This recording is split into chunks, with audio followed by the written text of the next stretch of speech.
देख सकते हैं अभ्यास प्रश्न पत्र 2024 का फुल सॉल्यूशन कक्षा 12वीं सेट ए का केमिस्ट्री का सॉल्यूशन लेकर के आ चुके हैं रसायन शास्त्र का। देखिए 1 से लेकर के 20 तक के सभी प्रश्नों के उत्तर इस एक वीडियो में कंप्लीट करवा दूंगा और इसका पीडीएफ कैसे मिलेगा सॉल्यूशन के साथ, इसका पीडीएफ आपको कैसे मिलेगा तो वो मैं आपको बताऊंगा। वीडियो में बने रहेगा, हर एक क्वेश्चन का आंसर बताऊंगा और आपको 70 में 70 नंबर पूरे चाहिए तो ये वीडियो देख लेना, क्योंकि आपने अगर इस तरीके से लिखा जैसा कि इसमें लिखा हुआ है ना आंसर, तो आपको 70 में 70 नंबर लाने से कोई नहीं रोक सकता है ना। पूरे नंबर आपको मिलेंगे, हर एक क्वेश्चन का आंसर बताऊंगा। चलिए स्टार्ट करते हैं। सबसे पहले आपके बहुविकल्पीय प्रकार के प्रश्न हैं जो कि 6 नंबर के हैं। देखिए पहला क्वेश्चन है विशिष्ट चालकत्व की इकाई है, तो यहाँ पे 7 नंबर का ऑप्शन का राइट आंसर हो जाएगा। जल्दी जल्दी मैं आंसर बताते जाऊँगा। देखिए 7 नंबर का इसका लगाएंगे। इसके बाद है सेकंड आपका शून्य कोटि की अभिक्रिया के लिए वेग नियतांक की इकाई होती है ना। तो इसका जो है आपका 7 नंबर का ऑप्शन इसका भी आंसर रहेगा, है ना, ये रहेगा। इसके बाद बढ़ते हैं अगले क्वेश्चन की ओर। यहाँ पे अगला क्वेश्चन आपका दिया गया है प्रथम संक्रयण श्रेणी में किस तत्व का E0 का मान जो है धनात्मक होता है, तो कॉपर Cu आंसर लगाएंगे, है ना। इसके बाद बढ़ते हैं नेक्स्ट क्वेश्चन की ओर। आपका 3rd नंबर का क्वेश्चन दिया गया है प्रथम संकरण, है ना, ये तो कर लिया हमने। इसके बाद 4th क्वेश्चन है आपका स्फुरदीप्ति, है ना। स्फुरदीप्ति में के रूप में किसका उपयोग किया जाता है, तो यहाँ पे किया जाता है नाइट्रोबेंजीन का, है ना। ये देख सकते हैं आप, इसका नहीं संक्रमण धातु इसका राइट आंसर होगा आपका 7 नंबर का ऑप्शन संक्रमण धातु, ठीक है। इसके बाद अगला है आपका मीरवेन का तेल कहा जाता है, तो मीरवेन का तेल जो है किसे कहा जाता है, यहाँ पे आंसर रहेगा नाइट्रोबेंजीन। इसका आंसर मैंने बोल दिया था नाइट्रोबेंजीन, 5वें का उत्तर रहेगा, है ना। इसके बाद 6वें नंबर का आपका प्रश्न है। 6वें प्रश्न का आंसर क्या रहेगा, हाफमैन मस्टर्ड तेल अभिक्रिया में उत्पाद है, तो क्या है यहाँ पे एल्केन आइसोथायोसाइनेट आपको आंसर लगना है। एल्केन आइसोथायोसाइनेट बिल्कुल राइट आंसर आप लगाएंगे, है ना। बढ़ते हैं अगले क्वेश्चन की ओर। तो देखिए यहाँ तक हमारे 6 नंबर पूरे कंप्लीट हो चुके हैं। इसके बाद बढ़ते हैं आपके रिक्त स्थानों की ओर, है ना। रिक्त स्थानों की पूर्ति आपको यहाँ पे करनी है। 6 नंबर के रिक्त स्थान हैं आपके, तो देख लेते हैं सभी और जूम करके मैं आपको दिखा देता हूँ ताकि आप लोग कंफ्यूज ना हो। देखिए पहला क्वेश्चन है 0.9% NaCl विलयन में मानव रक्त की कोशिकाओं के द्रव खाली स्थान है, तो क्या है 0.4% इसका राइट आंसर जो है हो जाएगा, है ना। इसके बाद है सिस प्लेटिनम संकुल का उपयोग खालिस्तान के इलाज में किया जाता है, तो कैंसर के इलाज में इसका उपयोग जो है किया जाता है। कैंसर इस प्रकार से आपको लिख देना है। इसके बाद है आपका एल्डिहाइड प्राथमिक एमिन के से क्रिया करके खालिस्तान नामक क्षार बनाता है, तो क्या कौन सा क्षार बनाता है, सिफ क्षार, है ना। सिफा क्षार, सिफ क्षार आपको आंसर लिख देना है, सिफ नमक क्षार बनाता है, ये लिखेंगे 3rd का आंसर। इसके बाद 4th है बाल में खालिस्तान नामक प्रोटीन पाया जाता है, तो बाल में जो प्रोटीन पाया जाता है वो कैरोटीन नामक प्रोटीन बाल में पाया जाता है ना। ये 4 का आंसर लिखेंगे। देखिए एक एक करके सभी के आंसर आप देखते जाइए। इसका आंसर क्या रहेगा आपका 4th का कैरोटीन आंसर लिखना है इसका आपको, है ना, कैरोटीन, ये प्रोटीन जो है बाल में पाया जाता है। इसके बाद है अगला क्वेश्चन आपका 5वें नंबर का, जो अभिक्रिया केवल एक पद में पूर्ण होती है उन्हें खालिस्तान कहते हैं, तो वो प्राथमिक अभिक्रिया कहलाती है ना। तो उन्हें प्राथमिक अभिक्रिया, यहाँ पे प्राथमिक अभिक्रिया जो है कहते हैं, आंसर लग देंगे प्राथमिक, है ना। इसके बाद अगला क्वेश्चन है KMNO4 में खालिस्तान संकरण होता है, तो इसमें sp3 संकरण जो है होता है। इस प्रकार से आपको आंसर इसका लिख देना है। तो आपके सभी जो है खालिस्तान कंप्लीट कर चुके हैं। इसके बाद आपकी सही जोड़ियाँ आती हैं जो कि 5 नंबर की हैं। देख सकते हैं यहाँ पे 5 नंबर की आपकी सही जोड़ियां होने वाली हैं, तो इनके आंसर मैं लगा देता हूं, आप स्क्रीनशॉट ले लीजिएगा और अपने लगा लीजिएगा, है ना। तो पहला H2O2, तो इसकी जोड़ी आपकी मिल जानी है ईंधन सेल से, है ना। ईंधन सेल से इसकी 10 नंबर से इसकी जोड़ी मिल जाएगी। इसके बाद है प्रथम कोटि की अभिक्रिया, तो ये आपकी यहाँ पर लास्ट वाली से ला से इसकी जोड़ी मिल जाएगी। इसके बाद है आपका फॉस्जीन, तो फॉस्जीन की जोड़ी आपकी मिल जानी है यहाँ पे कार्बोनिल क्लोराइड से, है ना। देख सकते हैं यहाँ पे दिया गया है रा नंबर पे, है ना। इसके बाद है आपका सुक्रोज की मोनोसैक्राइड से आपकी जोड़ी मिल जाएगी यहाँ पे आ नंबर से। इसके बाद है आपका हेस्बर्ग अभिक्रमक, तो यहाँ पे बेंजीन सल्फोनिक क्लोराइड से इसकी जोड़ी मिल जाएगी या से। तो इस प्रकार से आपके ये 5 नंबर पूरे यहाँ पे कंप्लीट होते हैं किसके, सही जोड़ियों के। तो इसके बाद बढ़ते हैं अगले क्वेश्चन की ओर। देखिए ये इंग्लिश मीडियम के छात्रों के लिए है, वो भी देख लेंगे अपना। इसके बाद है आपका 4 नंबर का प्रश्न, एक शब्द या वाक्य में उत्तर लिखिए। जो विलयन स्थिर ताप पर बिना संघटन बदले उबलते हैं वे कहलाते हैं, तो वे क्या कहलाते हैं, आंसर इसका लिखना है आपको स्थिर क्वाथी विलयन, है ना। स्थिर क्वाथी विलयन, स्थिर क्वाथी इस प्रकार से लिख देंगे, स्थिर क्वाथी विलयन ये लिख देंगे आप। इसके बाद बढ़ते हैं अगले क्वेश्चन की ओर। आर्हीणीय समीकरण लिखिए, है ना। तो आर्हीणीय समीकरण क्या है आपका, इस प्रकार से लिखेंगे K बराबर A E बराबर माइनस है, है ना, E A अपॉन RT है ना। इस प्रकार से आपको यहाँ पर आर्हीनीय समीकरण लिख देना है। चलिए इनके आंसर सीधे मैं लिखे दिखा देता हूँ। नीचे आंसर लिखे हुए हैं मैंने, इन सभी के आंसर। ये रहा आपका क्वेश्चन, ये रहा है ना, फॉस्फोडाइएस्टर बंध किसे कहते हैं, है ना। ये सारे जो क्वेश्चन हैं इन सभी के आंसर जो है मैं नीचे लिखे हुए दिखा देता हूँ। सत्य असत्य के आंसर भी हम वहीं पर नीचे लिखे देख लेंगे। देखिए चलिए आपके सभी के आंसर देख लेते हैं एक बार लिखे हुए। देखिए तो मैंने पूरा सॉल्यूशन यहाँ पर कंप्लीट करके रखा है आप लोगों के लिए। कक्षा 12 रसायन का अभ्यास प्रश्न पत्र का 70 में 70 नंबर चाहिए, पूरा वीडियो देख लेना। देखिए ये रहेंगे आपके ये सही विकल्प के उत्तर यहाँ पे दिए गए बच्चों। इसके बाद ये दिए गए हैं खालिस्तान के उत्तर, ये इसके बाद दिए गए हैं आपके यहाँ पे सही जोड़ियों के उत्तर। इसके बाद दिए गए हैं आपके ये नीचे देख सकते हैं जो कि हम यहाँ पे देखने आए थे एक्चुअल में, है ना। ये रहेंगे आपके यहाँ पे जो है एक वाक्य शब्द में उत्तर लिखिए पूछे गए थे ना, उसके उत्तर रहेंगे 4 का। पहले का उत्तर रहेगा, दूसरे का, तीसरे का, पाँचवें का और चौथे का, है ना। ये यहाँ पे नंबरिंग थोड़ी इधर उधर कर दी गई है, लेकिन आपको कन्फ्यूज नहीं होना है। ये रहेगा आपका, देखिए पहले का है, दूसरे का, तीसरे का, ये चौथे का, ये पाँचवें का, है ना। ये चौथे का उत्तर है 4 का, है ना। ये 70 आपके कुछ इस प्रकार से हैं, है ना। तो ये आपके 70 कंप्लीट हो जाते हैं 5वें नंबर के प्रश्न में। तो हम 5 तक आपके पूरे ऑब्जेक्टिव कंप्लीट कर चुके हैं, बहुविकल्पीय प्रकार के प्रश्न सभी कंप्लीट कर चुके हैं, है ना। चलिए बढ़ते हैं 6वें नंबर के प्रश्न की ओर और देख लेते हैं पहले प्रश्न, फिर उत्तर सभी दिखाते जाऊंगा, क्योंकि पूरा का पूरा चिट्ठा लेकर के आया हूँ। सभी क्वेश्चन के आंसर देने हैं आपको, एक एक क्वेश्चन का आंसर बिल्कुल आपको इसी प्रकार से आपको लिखना है। देखिए ये रहेगा आपका प्रश्न 6वें नंबर का, प्रोटीन का विकृतीकरण की परिभाषा लिखिए। देख सकते हैं यहाँ पे, तो इसका अथवा वाले का हम उत्तर देख लेते हैं। अथवा वाले का प्रश्न क्या है, पेप्टाइड बंध की परिभाषा लिखिए, है ना। तो पेप्टाइड बंध की जो है हम परिभाषा देख लेते हैं उत्तर के साथ। ये रहेगा आपका प्रश्न क्रमांक 6 का उत्तर। अथवा वाले का उत्तर देख रहे हैं हम, पेप्टाइड बंध क्या है ना, किसे कहते हैं, यही पूछा गया था ना।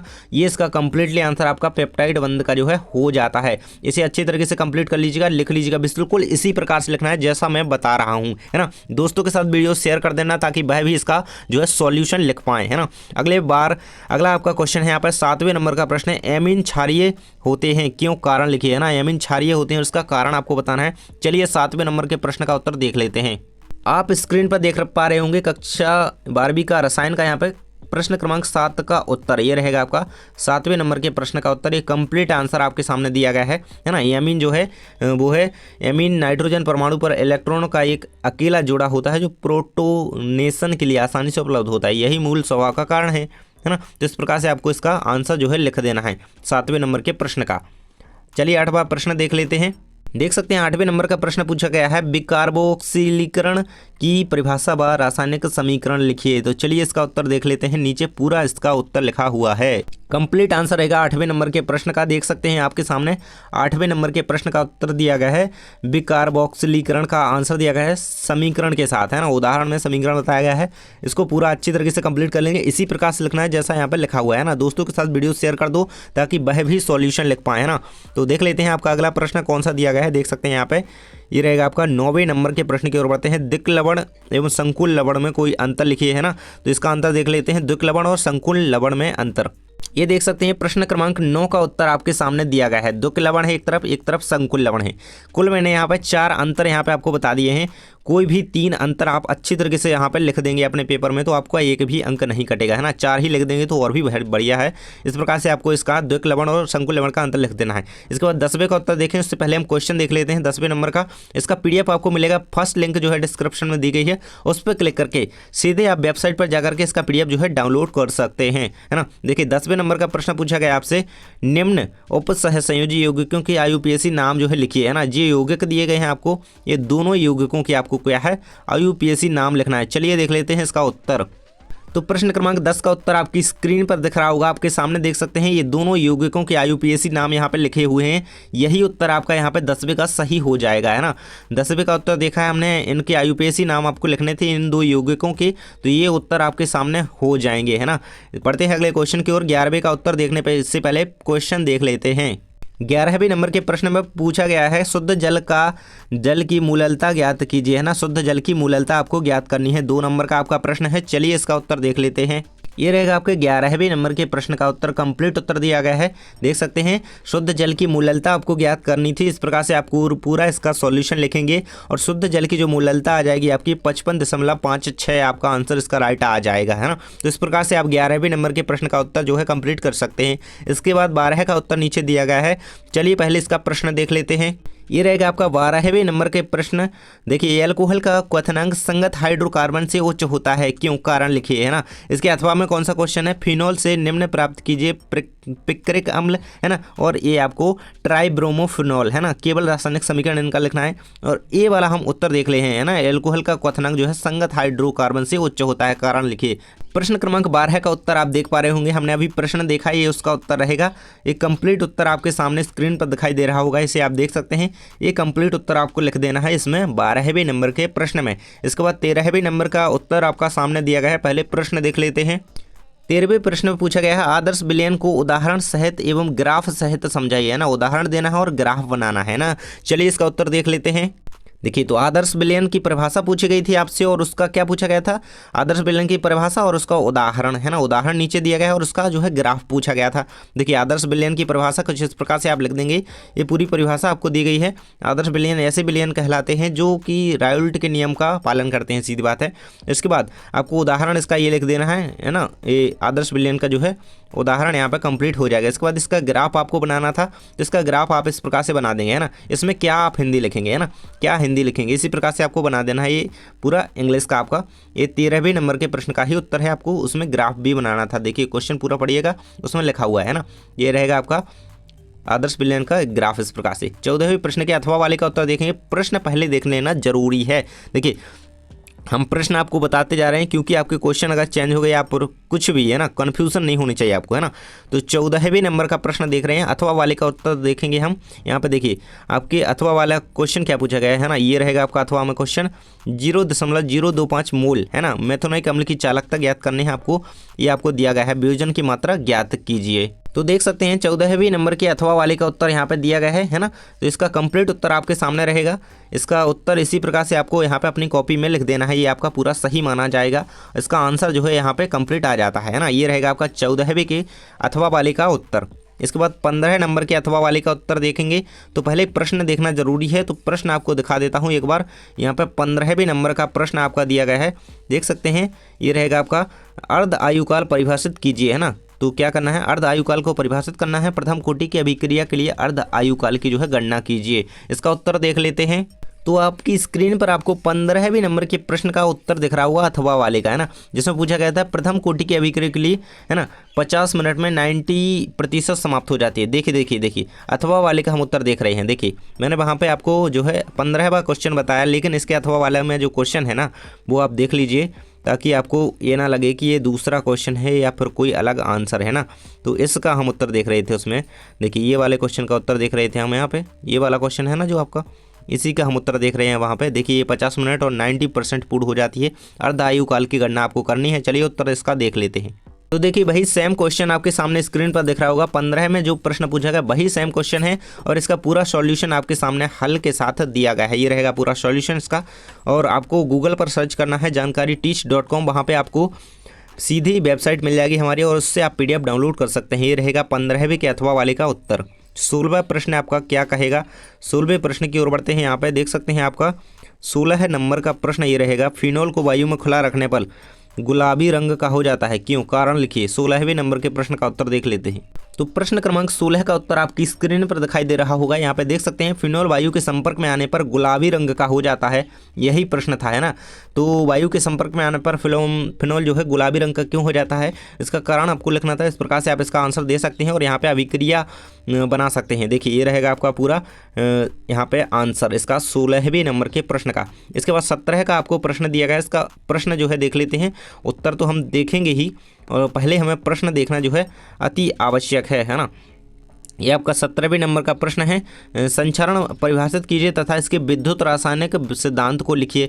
इसी का उत्तर देख रहे हैं, 4 नंबर का प्रश्न है, बिल्कुल नहीं छूटना चाहिए, अच्छी तरीके से इसका लिखना है। देखिए 17वें नंबर के प्रश्न का उत्तर क्या रहेगा, नीचे देखिए ये रहेगा आपका 17वें का उत्तर, सामने दिया गया 17 का उत्तर संचरण को पूछा गया और विद्युत रासायनिक संचरण का सिद्धांत पूछा गया है ना। तो इसका जो है हम कंप्लीट आंसर देख रहे हैं आपकी स्क्रीन पर। संचरण को लिखते हुए आपको इसका पूरा सॉल्यूशन यहाँ तक कंप्लीट कर देना है, ये रहेगा 17 का पूरा आंसर, है ना।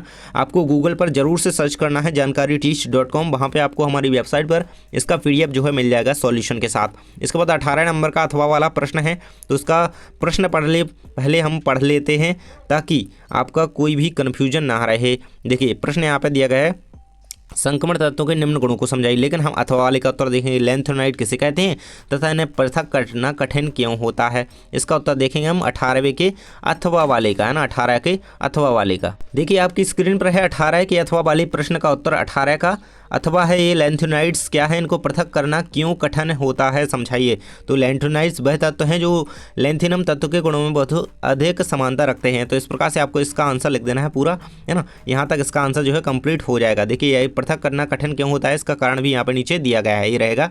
तो इसका पूरा कंप्लीट सॉल्यूशन हो जाता है 18वें के अथवा वाले का, है ना। इसके बाद बढ़ते हैं 19वें प्रश्न की ओर। 19वां प्रश्न पहले पढ़ लेते हैं। देखिए प्रश्न पूछा गया आपसे, हेलो एल्केन की तुलना में हेलो एरिन में न्यूक्लियोफिलिक प्रतिस्थापन कठिनाई से होता है, क्यों, कारण बताइए, है ना। तो हम इसका नहीं बल्कि हम विलोपन अभिक्रिया का सॉल्यूशन देखेंगे। विलोपन अभिक्रिया किसे कहते हैं तथा इस अभिक्रिया के लिए स्टेफेज का सेट जेफ का जो है नियम आपको समझाना है। चलिए इसका उत्तर देख लेते हैं। सामने रहेगा 19 वाले के अथवा वाले प्रश्न का उत्तर, है ना। 19 के अथवा का विलोपन अभिक्रिया किसे कहते हैं, इससे संबंधित सेट जेफ नियम का उल्लेख कीजिए, है ना, उल्लेख कीजिए। ये रहेगा आपका विलोपन अभिक्रिया समझाई गई है और इसके बाद सेट जेफ नियम को इसमें जो है इन्वॉल्व किया गया है। ये रहेगा इसके अकॉर्डिंग पूरा का पूरा आंसर। इसे आप अच्छी तरीके से, इतना ही आंसर आपका रहेगा। इसके बाद 20 का उत्तर देखेंगे तो पहले हम प्रश्न देख लेते हैं। पहले आपका प्रश्न देखना आवश्यक है। ये रहेगा आपका लास्ट क्वेश्चन है 20 नंबर का, देख सकते हैं इसमें कोई अथवा नहीं है। ये पूरा क्वेश्चन आपको करना होगा, है ना। एल्डिहाइड के लिए रजत दर्पण परीक्षण समीकरण सहित लिखिए। फॉर्मेल्डिहाइड की अमोनिया से क्रिया की समीकरण लिखिए तथा उत्पाद की संरचना बनाकर इसका उपयोग लिखिए, है ना। तो देखिए पूछा क्या गया है कि एल्डिहाइड के लिए रजत दर्पण का परीक्षण समीकरण से लिखिए, ये भी हम करेंगे। फॉर्मेल्डिहाइड की अमोनिया से क्रिया का समीकरण लिखिए, है ना। यानी क्या पूछा गया है, फॉर्मेल्डिहाइड जब NH3 यानी कि अमोनिया NH3 से जो है क्रिया करता है तो क्या समीकरण बनता है, वो समीकरण लिखना है और उससे क्या उत्पाद बनता है, तो उत्पाद की संरचना बना करके उसका उपयोग लिखना है ना, उसका क्या उपयोग है। तो चलिए 20वें का उत्तर देख लेते हैं। लास्ट क्वेश्चन है ये आपका 20 नंबर के प्रश्न का मैंने पूरा का पूरा सॉल्यूशन आपकी स्क्रीन पर दिखा दिया है। ये रहेगा आपका पूरा का पूरा सॉल्यूशन 20 का, दो देखिए पहला का और दूसरे का, है ना। 2 पॉइंट में उससे पूछा गया है ना। ये रहेगा आपका जो है, ये रहेगा आपका फॉर्मेल्डिहाइड की अमोनिया के साथ अभिक्रिया, ये यहाँ पे दी गई है और नीचे रजत दर्पण, है ना। ये आपका पूरा सॉल्यूशन रहेगा 20 के पहले का और ये 20 के दूसरे का, है ना। इस प्रकार से आपको इसका पूरा सॉल्यूशन लिख देना है ना। अमोनिया कह रहा फॉर्मेल्डिहाइड की अमोनिया के साथ अभिक्रिया से यूरोट्रेपिन यानी कि टेट्राएमीन, है ना, ये बनता है ना। हेक्सामेथिलीन टेट्राएमीन का निर्माण होता है जब फॉर्मेल्डिहाइड को अमोनिया के साथ मिलाया जाता है, अभिक्रिया कराई जाती है ना। तो और फॉर्मेल्डिहाइड के साथ जो है ये बनता है उत्पाद और टेट्राएमीन का उपयोग जो है एंटीसेप्टिक के रूप में किया जाता है। इस प्रकार से आप इसका कंप्लीट आंसर लिख देंगे और यहाँ तक आपके 1 से लेकर के 20 तक के सभी प्रश्नों के उत्तर मैं आपको प्रोवाइड करा चुका हूँ। तो सभी क्वेश्चंस के आंसर इसी प्रकार से अपनी कॉपी में लिख देना, छाप देना। बिल्कुल आपको 70 में 70 नंबर मिलेंगे और सभी क्वेश्चन के आंसर मैं कंप्लीट करवा चुका हूं। हर एक सब्जेक्ट का सॉल्यूशन हमारे चैनल पर पहले से अपलोडेड है, जाकर के देख लीजिएगा। जिस भी सब्जेक्ट का रह गया है जल्दी ही अपलोड हो जाएगा। और आपको किस सब्जेक्ट का सॉल्यूशन चाहिए कमेंट बॉक्स में बताइए और इसका PDF चाहिए तो नीचे डिस्क्रिप्शन की फर्स्ट लिंक पर क्लिक करके आप सीधे ही PDF डाउनलोड कर सकते हैं वेबसाइट से। थैंक्स फॉर वॉचिंग, मिलते हैं नेक्स्ट वीडियो में।